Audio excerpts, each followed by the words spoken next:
Arrête de prendre tes rêves pour une réalité. Dans 3 coups, tu es mat. Vraiment? Je papillonne des cils, amusée.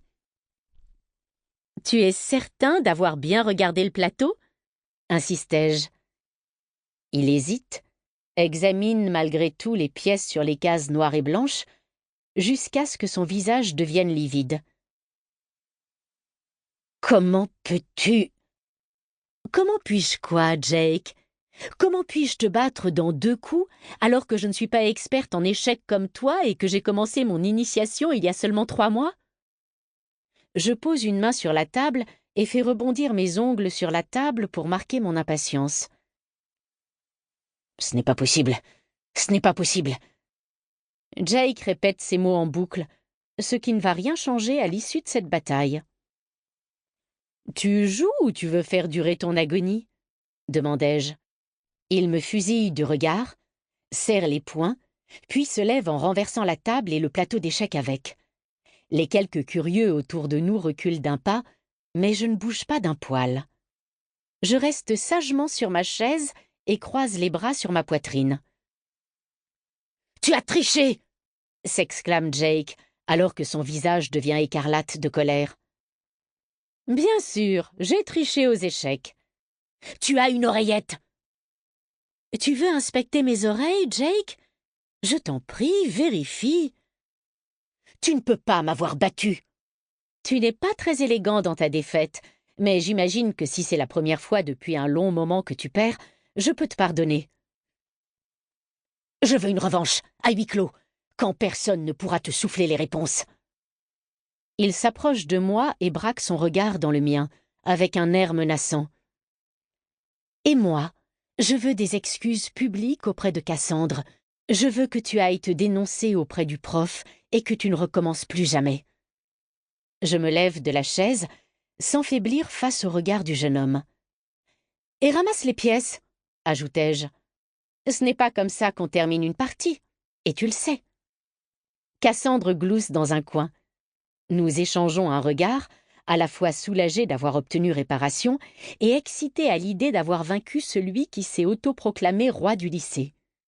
Je quitte la pièce bras dessus, bras dessous avec mon ami. « Je n'en reviens pas. Je ne pensais pas que tu parviendrais à le battre. Je sais que tu as un don pour les sports, qu'ils soient collectifs ou individuels, mais les échecs, vraiment? Je pensais que tu étais novice. Tu avais l'air de savoir exactement ce que tu faisais, Ok, je n'ai pas tout compris à ce qu'il se passait sur ce plateau. J'ai retenu les règles principales que tu m'as apprises, mais c'était waouh! Un coup de chance, dis-je en haussant les épaules. Jake ne va pas s'en remettre. Oh, il s'en remettra. Et son statut de petit caïd ne changera pas demain, mais au moins il saura que s'en prendre à toi, c'est s'en prendre à moi aussi. Ce triple idiot réfléchira à 2 fois avant de t'insulter pendant que tu cours.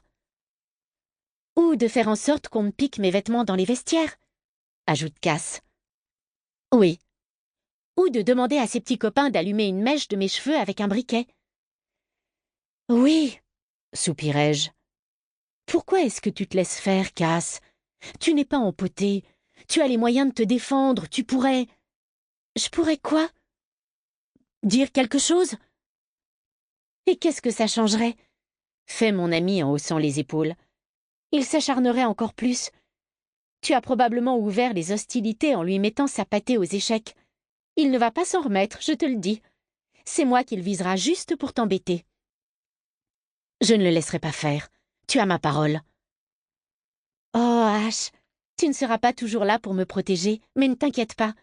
Rien que de le voir balancer la table dans la pièce, ça valait toutes les crasses du monde. Je vais rêver de Jake rouge écarlate, avec de la fumée qui sort des oreilles. Je vais l'entendre bégayer toute la nuit, j'en suis certaine. J'attrape mon ami par les épaules.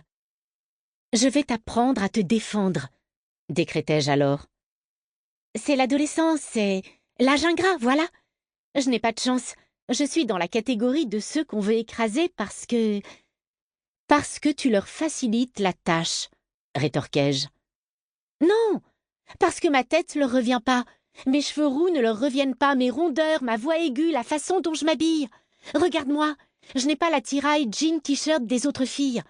Je suis en marge de la société et on me pointe... Pour continuer à écouter ce livre audio gratuitement, cliquez sur le lien dans la description et vous pourrez l'écouter en entier sans frais grâce à l'essai de 30 jours d'Audible.